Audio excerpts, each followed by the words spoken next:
Version 2.0 special program had plenty of trailers and filler scenes, while devs provided information about the upcoming content. This is the second video of the pre-launch Rinascita playlist, and you don't need to watch the first video to fully understand this one. Each video is an independent set of secrets and Easter eggs to uncover. Let's start with the story prologue trailer. The storyboard of the trailer, which is the series of events that occur, seems to be inspired from Assassin's Creed 2's trailer. The keyword here is inspired because this means that Kuro uses this to form their own unique elements. This is not the same thing as copying, which would be taking something and making it your own. Both trailers start with a scene of a gondola in the waters of the city. Kuro then follows the scene with a kiddo running through the carnival to approach a dancing echo. Both trailers have a similar aerial shot of the dancing figure, before Phrolova appears from the crowd in Kuro's edition. In AC2, Ezio proceeds to assassinate the dancing character while also hidden in the crowd. Both trailers showcase the character behaving abnormally, and in Kuro's trailer it seems that the echo behaves as if it has been poisoned. This is a major Easter egg if true, because we know that the Phasalia family works with poison, so it would indicate that Phrolova is part of the Phasalia family. And just to build on this, gives me the suspicion that if Phrolova becomes playable, she will be inspired by an AC playstyle. Again, the keyword being inspired. Oh boy, I know somebody is going to say Kuro is copying. Luckily we have the commander of the Night's Watch, Jon Snowantas, guarding the Kuro wall. See what I did there?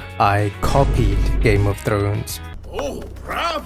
Anyways, the supposedly poison character is then chased by two LaGuardia around Ragusa. In AC2, a different character to the one dancing is chased down by Ezio. The chase scenes are different, but the superhero landing is quite similar. This is about as far as the inspiration goes. Kuro also have separate dialogue and scenes between the events of the trailer, and the overall story of their trailer is completely unique.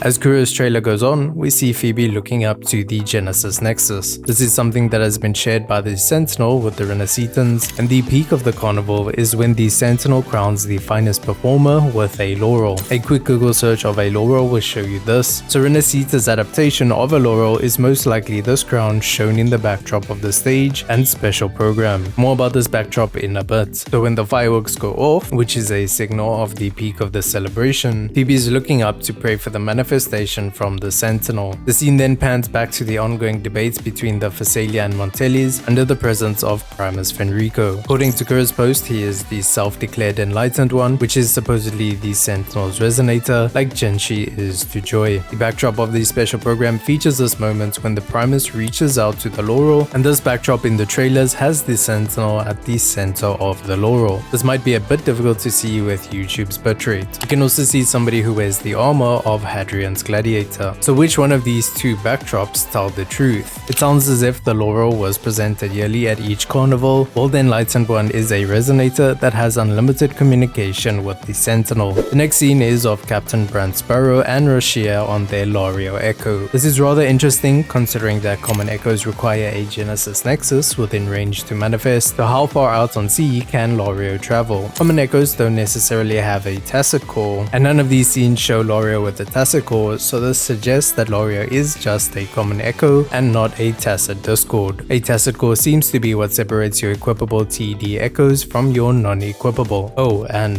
Brant doesn't have his pistol or cutlass, but he does have his mask. We then pan to Phrolova doing her thing with her spider lily. Something interesting to note about her design is that she has a bandage where the leaders of elite families have a mask. Obviously assuming Brant is the captain from how he is portrayed, and Roccia being the first mate. One eye missing, seraphim wings, an echo with all of these features. Kuro Games, what are you hiding? There are some miscellaneous things from the program that aren't long enough to make a video out of. The echoes shown here include forecast echoes that you will see later on during the special program with their resources. It also indicates which of these are weekly and which are ward bosses, but one previously mentioned echo is missing, that being the returning narwhal. So in version 2.0, this is not an equipable echo even though it had a tacit core. We also see the narwhal cloud near the floating city in the cloud and a night sky showing a sprouting whale. And just to explain the floating city, from Kuro's Next Stop Rinascita teaser, you can use the clouds to determine the approximate direction that Rinascita is facing. From this we develop the understanding that clouds in Jinjo and Rinascita have the same behavior of rotating in a fixed circle around the horizon.